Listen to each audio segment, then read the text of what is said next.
जय जय देव श्री गुरुदत्त। हरि ओम श्री महागणाधिपतये नमः। श्री महासरस्वत्यै नमः। श्री गुरुभ्यो नमः। श्रीपाद श्रीवल्लभ श्री नरसिंह सरस्वती स्वामी समर्थ स्वरूप श्री गुरु दत्तात्रेयाय नमो नमः। अवधूत चिंतन गुरुदेव दत्त गुरुदेव दत्त गुरुदेव दत्त। विश्वनाथ शोभनाद्रि लिटररी फाउंडेशन వారు వారి సమర్పణలో ఈ దత్తాత్రేయ స్వామి గురించి మనం తెలుసుకోబోతున్నాం. గత భాగంలో దత్తస్వామి యొక్క స్మర్తృగామి అనేటువంటి లక్షణం గురించి తెలుసుకుని దత్తనామస్మరణలో ఉన్నటువంటి విశేషం ఏంటి, సుఖమహర్షికి పరమశివుడు ఏ విధంగా చెప్పిన విషయాల్ని తెలుసుకుందాం అనుకుంటున్నాం. ఈ భాగంలో తెలుసుకుందాం. అసలు దత్తనామాన్ని ఎందుకు స్మరించాలి, మనకి కలియుగంలో నామస్మరణకే ప్రాధాన్యత ఉంది. కలో నామస్మరణ అన్నారు. కృతయుగంలో తపస్సు, త్రేతాయుగంలో యజ్ఞయాగాదులు, ద్వాపరయుగంలో దాన ధర్మాలు, కలియుగంలో నామస్మరణ. ఇది మనకి విధించినటువంటి విధులు. ఎందుకంటే కలియుగంలోకి వచ్చేసరికి మానవుడు ఆయుర్దాయం బాగా తక్కువ. 100 ఏళ్ళు బతకడం గొప్ప విషయం. 60-70 ఏళ్ళకే జీవితం పూర్తి అయిపోతుంది. కాబట్టి వీడు తపస్సు చేయలేడు, యజ్ఞయాగాదులు చేసేంత శక్తి ఉండదు, దాన ధర్మాలు చేయ వీడి దగ్గరే ఉండదు. అందువల్ల ఏమి అక్కర్లేదయా, నామస్మరణ చేసుకుంటే సరిపోతుంది అన్నారు. ఏ నామం చెయ్యాలి, ఏ నామాన్న చెయ్యి, నీకు పరమశివుడు ఇష్టం. ఓం నమ శివాయ అనుకో, శివనామం చేసుకో, శివయ శివయ అనుకో. అమ్మవారిని శ్రీమాత్ర అమ్మవారిని తలుచుకో. హరే రామ జై శ్రీరామ రాముడిని తలుచుకో, లేదా కృష్ణుని తలుచుకో, ఎవరైనా తలుచుకో. కానీ వీళ్ళన్నింటికీ కూడా వీళ్ళందరూ ఒక్కొక్క దేవతా స్వరూపాలు అయితే దత్తుని తలుచుకుంటే సమస్త దేవతలను తలుచుకున్నటువంటి అనుగ్రహం ఉంటుంది. ఎందుకంటే దత్తుడు సర్వదేవీ దేవతా స్వరూపుడు. ఇంకా చెప్పాలంటే శ్రీ వాణీ హిరణ్య గర్భస్వరూప, లక్ష్మీనారాయణ స్వరూప, ఉమామహేశ్వర స్వరూప, పద్మావతి సమేత వెంకటేశ్వర పరబ్రహ్మ స్వరూప, శ్రీ లలిత త్రిపుర సుందరీ స్వరూప, మహాగణపతి దేవతా స్వరూప, సర్వదేవీ దేవతా స్వరూప, త్రిమూర్త్యాత్మక త్రిమూర్తి స్వరూప, పరంజ్యోతి స్వరూప, పరబ్రహ్మ పరాత్పర పరంధామ పరమాత్మ ఆయన దత్తప్రభు. అంటే అన్ని దేవతా స్వరూపాలు ఆయన. ఎందుకంటే ఆయన సృష్టికి ఆద్యుడు కాబట్టి, ఆయనే సమస్త దేవతలను సృష్టించాడు కాబట్టి, ఈ సృష్టి స్థితులన్నింటినీ కూడా భరించేది ఆయన సంకల్పమే కాబట్టి, అందువల్ల దత్తనామాన్ని స్మరించినట్టయితే అందరు దేవతలని స్మరించినట్టే, అందులో సందేహం లేదు. దత్తుడు సర్వదేవి దేవతా స్వరూపం. అందులో దత్తాయ స్మరణ ప్రియ అని చెప్తారు. అలంకార ప్రియో విష్ణు, అభిషేక ప్రియ శివ, నమస్కార ప్రియో భాను, గణేశ తర్పణ ప్రియ, హవన ప్రియో మహేంద్రోస్తు, దుర్గాదేవర్చన ప్రియ, దీపప్రియో కార్తవీర్య, దత్తోస్తు స్మరణ ప్రియ. ఒక్కొక్కరు ఒక్కదానికి ఆకర్షితులవుతారు. అలంకారం చేస్తే విష్ణువుకి ఇష్టం, అభిషేకం చేస్తే రుద్రుడికి ఇష్టం, నమస్కారం పెడితే సూర్యుడికి ఇష్టం. అలాగే తర్పణాలు ఇవ్వడం వల్ల గణపతి సంతృప్తి పడతాడు. యజ్ఞములు చేస్తే హవిస్సు వల్ల ఇంద్రుడు అంటే మహావిష్ణు సంతృప్తి పడతాడు. అదేవిధంగా దుర్గాదేవికి ఎంత గొప్పగా అర్చన చేస్తే అంత సంతోషిస్తుంది. కార్తవీర్యార్జునుడు దీపం పెడితే సంతోషిస్తాడు. కానీ దత్తుడు స్మరిస్తే సంతోషిస్తాడు. స్మరణ మాత్రం సంతుష్టాయ, మాలామంత్రంలో మంత్రం అది. స్మరిస్తే సంతుష్టాడు. దత్త దత్త దత్త అనుకుంటే ఇంకా మామూలుగా ఉండదు వ్యవహారం. అయితే ఇక్కడ విశేషం ఏంటంటే శ్రీపాద శ్రీవల్లభ లీలామృతంలో శ్రీపాద వల్లభులు చెప్తారు. దత్తాత్రేయ ప్రథమావతారమైనటువంటి శ్రీపాద శ్రీవల్లభులు, స్వయంభూ అవతారమైనటువంటి శ్రీపాద శ్రీవల్లభులు ఆయన ఏం చెప్తారంటే, దత్త అనేటువంటి మాట, ఆ నామాన్ని పలకాలి అనేటువంటి సాధారణంగా జీవులకు స్ఫురణ రాదుట. ఎప్పుడు వస్తుంది? నీలో ఉండేటువంటి అనేక జన్మల పాపరాశి క్షీణదశకు వచ్చి నీలో ఉండేటువంటి అనేక జన్మల పుణ్యరాశి ఉద్దీపన అవుతున్నప్పుడు మాత్రమే దత్తుని గురించి తెలుసుకోవాలనిపిస్తుంది, దత్తనామాన్ని స్మరించాలనిపిస్తుంది. అంతవరకు అనిపించదు. అంటే నువ్వు దత్త అన్నావు అంటే నీ గత జన్మలోని పాపం అంతా కూడా క్షీణదశకు వచ్చింది అర్థం. అంతవరకు రాదు. దత్తాత్రేయ స్వామి యొక్క సంకల్పము లేకుండా ఆ నామాన్ని కూడా నువ్వు ఉచ్చరించలేవు. అది దత్తనామాలో ఉండే గొప్పతనం. ఈ దత్త ఎంత గొప్పది అంటే, దత్త దత్త ఇదం వాక్యం తారకం సర్వదేహినాం శ్రద్ధాయుక్తో పఠేన్ నిత్యం దత్త ఇత్యక్షరద్వయం. అంటే దత్త దత్త అనేది ఈ రెండు అక్షరాలు, దత్త అనే అక్షరం, రెండు అక్షరాలు ఎంత గొప్ప అంటేట, ఏ సాగరం భవతారకం. ఈ భవసాగరాన్ని దాటించడానికి నౌకలా పనికొస్తాయట. ఈ సంసార సాగరాన్ని దాటించేస్తాయట, మోక్ష మార్గంలో తీసుకుపోతాయట. ఎప్పుడు? శ్రద్ధాయుక్తో పఠే నిత్యం. శ్రద్ధత, భక్తితో, యుక్తితో. అంటే యుక్తితో అంటే ఖచ్చితమైన నిబద్ధతతో ఏ విధంగా పఠించాలి అనే సంపూర్ణ మనస్సంకల్పంతో, మనస్స వాచ్య కర్మణ సంపూర్ణంగా కూడా తన మన ప్రాణాలన్నీ కూడా దత్తస్వామి పాదాల ముందు పెట్టి సర్వస్వ శరణాగతి చేస్తూ దత్త దత్త దత్త అనుకుంటూ వెళితేట ఈ సంసార సాగరాన్ని ఆయన దాటించేస్తాట, మోక్ష మార్గాన్ని ప్రసాదిస్తాట. మోక్షం ఇచ్చేది దత్తుడే. దత్తాత్రేయో హరి సాక్షాత్ భుక్తి ముక్తి ప్రదాయక అని చెప్పబడింది. అంటే మోక్షప్రదాత దత్తుడే. ఆయన మోక్షాన్ని అనుగ్రహిస్తాడు మనకి. అటువంటి దత్తస్వామి స్మరిస్తే ఏమిటి లాభం మనకి అంటే, రుద్రయామణ తంత్రంలో చాలా అద్భుతంగా చెప్పారు. ఎవరు? సాక్షాత్తు పరమాత్మ పరమశివుడు సుఖమహర్షికి చెప్తాడు. ఏమని?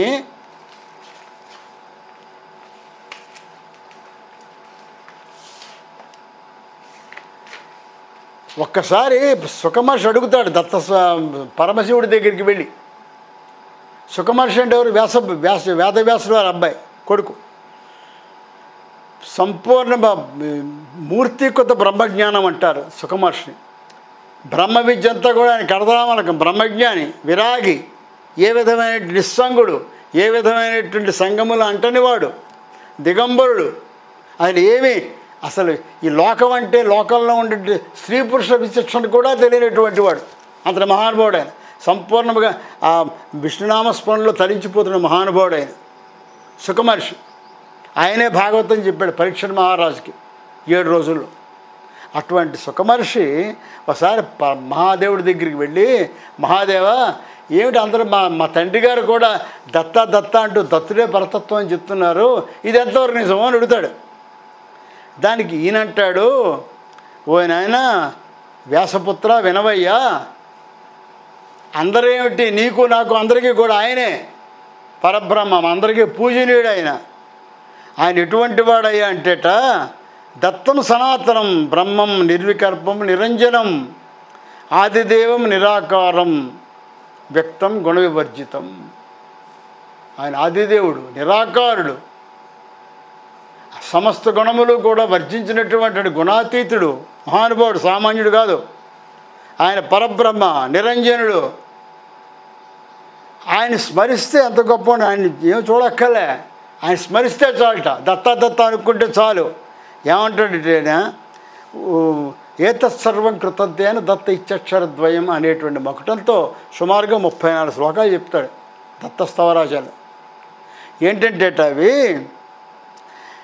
ఈ విశ్వంలో ఉండేటువంటి సమస్తమైనటువంటి నదులు, గంగా, యమున, సరస్వతి, గోదావరి, కృష్ణ, గౌతమి, తుంగభద్ర, తామ్రపర్ణి, భీమరథి,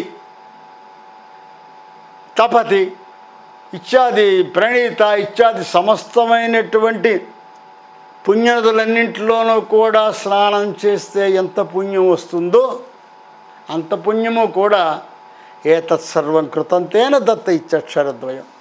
ఎంత పుణ్యం కూడా దత్త అనేటువంటి 2 అక్షరాలు చెప్తే అంత పుణ్యం వచ్చేస్తుంది. అదేవిధంగా అయోధ్య, మధుర, కంచి, కాశీ, గయా, మాయావతి అంటే ఉజ్జయిని, ద్వారక, అయోధ్య, కాశీ ఇత్యాది మహాపుణ్యక్షేత్రాలుగా ఉన్నాడు. బదరికావనము, తుల్జాపూరు, ఇటువంటి శ్రీశైలము, ఇటువంటి అనేకమైన ఈ విశ్వంలో ఉన్న అనేకమైనటువంటి మహా స్వయంభూ పుణ్యక్షేత్రములు ఏవైతే ఉన్నాయో వాటన్నింటినీ దర్శిస్తే వచ్చేటువంటి పుణ్యం ఎంతైతే ఉందో అంత పుణ్యము కూడా ఏతత్సర్వం కృతంతేన దత్త ఇచ్చక్షరద్వయం. అదేవిధంగా అద్భుతమైనటువంటి సరస్సులు ఉన్నాయి. పుష్కర సరస్సు, మానస సరోవరము ఇత్యాది పుణ్య సరస్సులన్నింటిలో కూడా స్నానం చేసి అక్కడ పితృకర్మలు చేస్తే వచ్చేటువంటి పుణ్యం ఎంతైతే ఉంటుందో అంత పుణ్యము కూడా దత్త అనుకుంటే వచ్చేస్తుంది. అదేవిధంగా 21 దానాలు ఉన్నాయి. అన్ని దానాలు చేస్తే ఎంత పుణ్యం వస్తుందో అంత పుణ్యం కూడా దత్త అనుకుంటే వచ్చేస్తుంది. అదేవిధంగా సమస్త శాస్త్రములు, సమస్త వేదములు, ఉపనిషత్తులు, బ్రహ్మసూత్రములు, గీత ఇత్యాదిగా సమస్త పురాణములు అన్ని జ్ఞానం అంతా కూడా వీటన్నింటినీ చదివితే ఎంత పుణ్యం వస్తుందో అంత పుణ్యం కూడా ఏతత్సర్వం కృతంతేన దత్త ఇచ్చక్షరద్వయం. అలాగే సమస్త మంత్రములు, గాయత్రితో సహా సమస్త మంత్రములు, సమస్త తంత్రములు, సమస్త యంత్రములు అన్నింటినీ కూడా అనుష్ఠించి వాటిలో పరిణితి సాధించి మంత్రసిద్ధి సాధిస్తే వచ్చేటువంటి పుణ్యం ఎంతైతే ఫలితం అంతా కూడా దత్త అనుకుంటే వచ్చేస్తుంది. కాబట్టి నువ్వే కదయ్యా, నేనేమిటి, మాకి పంచాయతంలో ఉండేటువంటి శివశక్తి, గణేశ, కుమారస్వామి, సూర్యుడు ఒకళ్ళేంటి అందరూ కూడా దత్తుడినే ప్రార్థిస్తాం. సమస్త ఋషిగణాలు కూడా దత్తుడినే ప్రార్థిస్తాయి. సమస్త గురుగణాలు కూడా దత్తుడినే ప్రార్థిస్తాయి.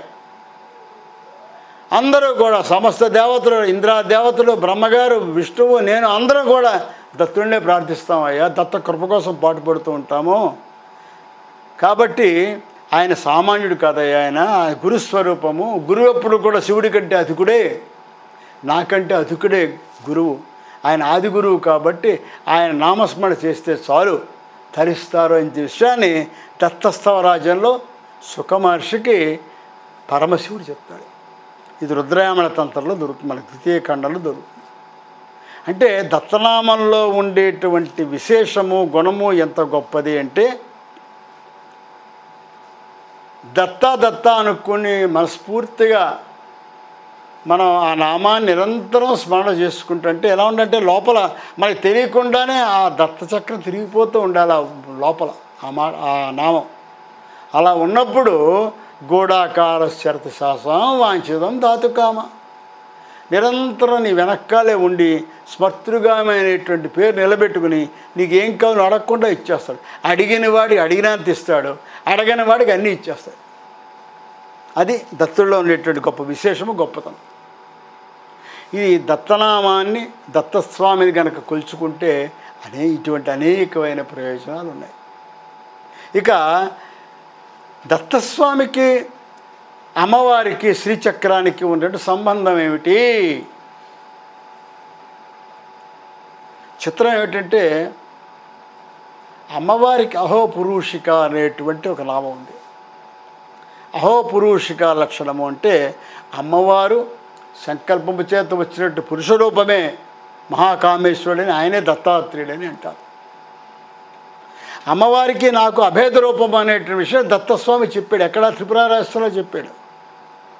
త్రిపుర రహస్యం అంతా చెప్పి పరశురాముల వారికి మొత్తం అంతా ఉపదేశం చేసిన తర్వాత చివరిలో ఏం చెప్తారంటే సమస్త సృష్టికి కూడా ఆధారభూతమైనటువంటిది మహాసామ్రాజ్ఞి లలితా పరాభట్టారిక, ఆమెయే త్రిపుర.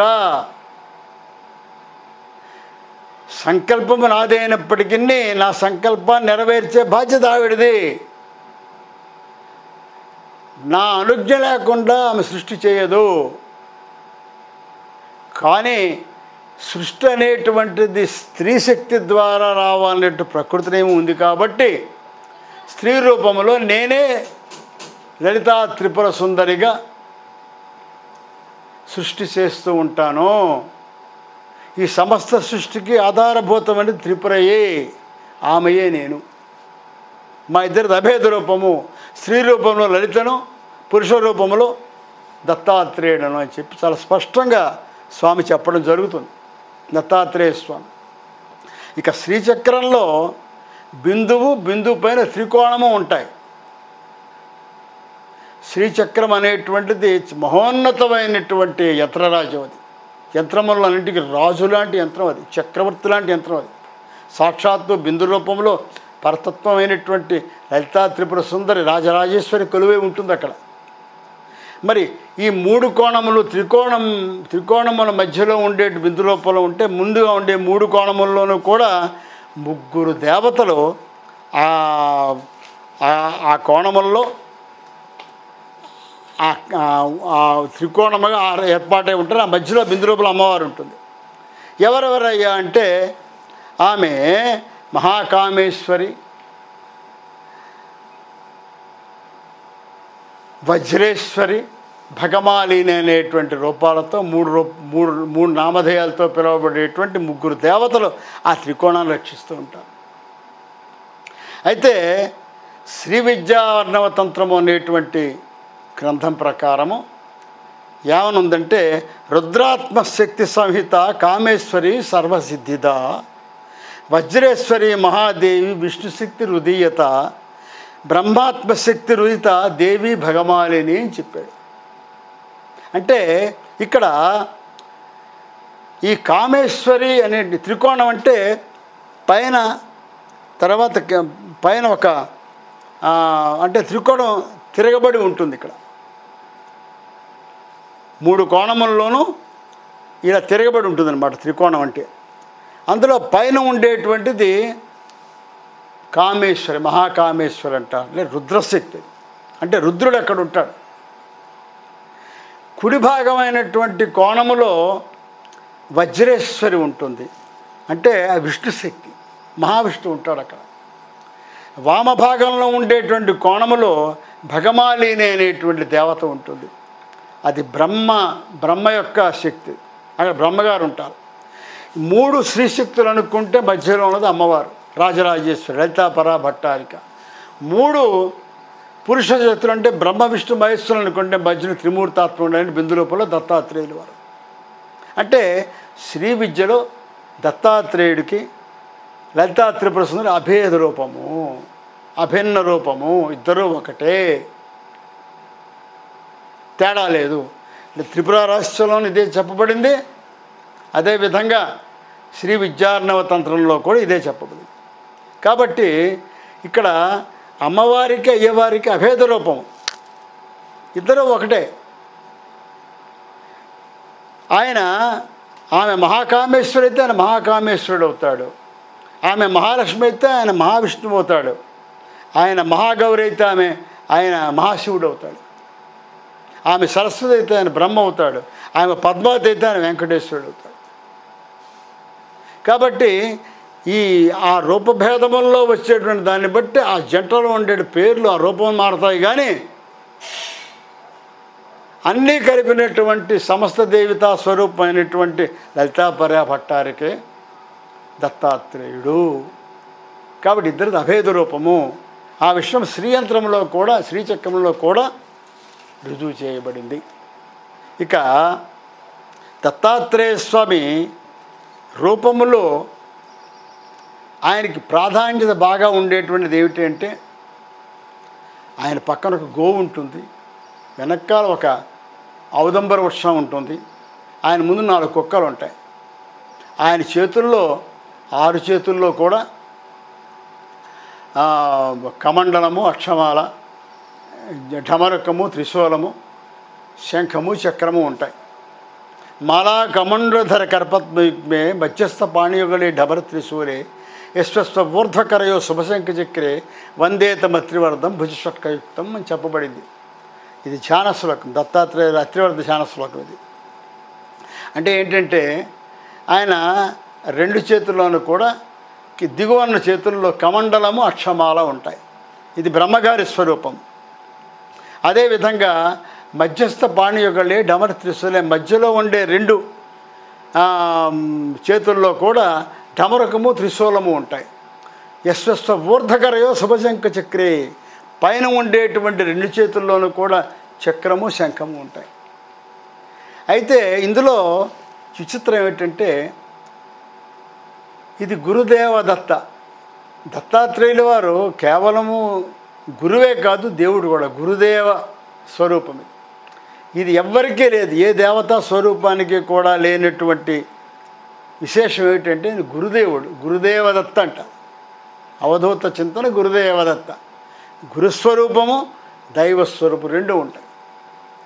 ఎట్లాగంటే కుడి చేతిలో అక్షమాల ఉంది. అక్షమాల అంటే అక్షరమాల.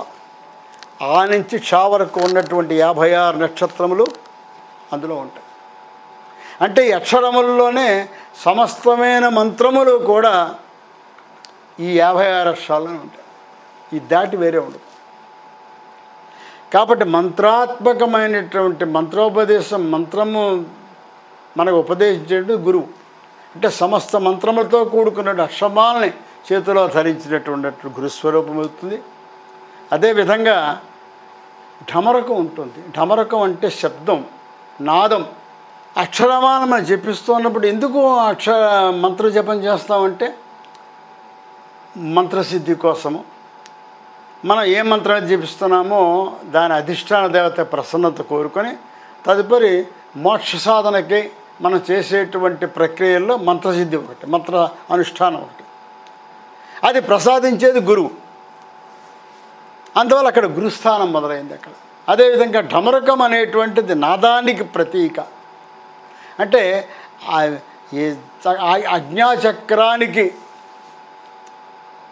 ఒక్కొక్క మెట్టు పైకి తీసుకెళ్ళేటువంటి నిరాతంకంగా అక్కడ ఉన్నటువంటి అనేకమైనటువంటి దుష్టశక్తుల్ని కూడా దూరం చేసి, అంటే దుష్టశక్తులు అంటే మనసులో ఉండేటువంటి రాగద్వేషాలు సమస్తమైనటువంటి దుష్టశక్తులు అయితే ఉన్న వాటన్ని దూరం చేసుకుంటూ, ఎందుకంటే మనస్సు చంచలంగా ఉంటుంది, అటు ఇటు పోతూ ఉంటుంది. సాధనలో ఈ ఒక్కొక్క చక్రాన్ని దాటుకు వెళ్ళాలంటే మనస్సు స్థిరంగా ఉండాలి. స్థిరంగా కాదు, అసలు మనస్సే లయమైపోవాలి సంకల్పం నుంచి. అది అవ్వాలి అంటే ముందు దుష్టశక్తులు పోవాలి. కాబట్టి ఢమరకం తన యొక్క అపారమైన ధ్వనితో ఆ విధంగా జీవుడి యొక్క ఆ సాధనలో అజ్ఞాచక్రం వైపు నీ యొక్క సాధనని పట్టుకుపోయేటువంటి శక్తిని ప్రసాదించేటువంటిది. కాబట్టి అది ఢమరకం దానికి ప్రత్యేకం అవుతుంది. ఇక చక్రం అనేటువంటిది నీలో ఉండేటువంటి అజ్ఞానాంధకారాన్ని సమూలంగా ఖండించి వేసి నీకు జ్ఞానాన్ని ప్రసాదించేటువంటిదిగా చక్రం నిలబడుతుంది. కాబట్టి ఈ మూడు కూడా గురుస్వరూపాలు. ఇక కమండలం అనేటువంటిది అందులో సమస్త జీవుల యొక్క జన్మమునకు సృష్టికి మూలమైనది బ్రహ్మదేవుడి కమండలం. అందులోనే సమస్త సృష్టి ఆధారపడి ఉంటుంది. అదేవిధంగా త్రిశూలం అనేటువంటిది ఆచార వ్యవహార ప్రాయశ్చిత్తాలు అనేటువంటి 3 కొనలు సూచిస్తూ ఉంటాయి. అంటే పుట్టిన ప్రతి జీవి కూడా ఈ విధంగా ఆచార వ్యవహార ప్రాయశ్చిత్తాలు పాటిస్తున్నట్లయితే దైవాగ్రం కలుగుతుంది చెప్పడం కోసం అది కనబడుతుంది. ఇక శంఖం అనేటువంటిది శంఖం అనేటువంటి 2 బీజాక్షరముల కలయిక. శం అనేది శని బీజము, ఖం అనేది గురు బీజము. శని ఏం చేస్తాడు? నీ యొక్క పాపకర్మల పుణ్యకర్మల యొక్క ఫలితాన్ని అనుభవింపజేస్తాడు. గురువు ఏం చేస్తాడు? ఆ పాపకర్మల యొక్క పుణ్యకర్మల యొక్క ఒక అనుభవాన్ని ఏ విధంగా దాన్ని తప్పించుకుని దాన్ని తద్వారా మోక్ష సాధన చేయవచ్చు, దానికి కావాల్సిన జ్ఞానాన్ని ప్రసాదిస్తాడు. కాబట్టి శంఖం అనేటువంటిది ఈ గురుతత్వానికి జ్ఞానానికి ప్రతీక అవుతుంది. కాబట్టి ఈ పక్క ఈ 3 కూడా దైవత్వాన్ని సంకేతాలైతే కుడి పక్కన 3 కూడా గురుతత్వాన్ని సంకేతాలు. కాబట్టి ఈయన గురుదేవదత్తుడు అయ్యాడు దత్తస్వామి. ఈ విధంగా దత్తస్వామి యొక్క ఆకారములో ఉన్నటువంటి ఈ ఆయుధముల యొక్క ఇప్పుడు ఆయుధములేవి, కానీ ఎప్పుడూ దత్తుడు ఎక్కడా కూడా ఏ రాష్ట్రాన్ని చంపినట్టుగాను, ఎక్కడ యుద్ధానికి వెళ్ళినట్టుగాను ఎక్కడ ఏమీ లేదు. ఎందుకంటే ఆయన గురుస్వరూపం. ఆయన యుద్ధాలు చేయడానికి అవతారం ఎత్తలేదు. కేవలము అజ్ఞానాన్ని జ్ఞాన మార్గంలో నడిపించి, ధర్మ మార్గంలో నడిపించి అందరికీ మోక్షాన్ని ప్రసాదించేటువంటి మార్గాన్ని చూపించడం కోసం వచ్చిన స్వరూపం గురుస్వరూపం.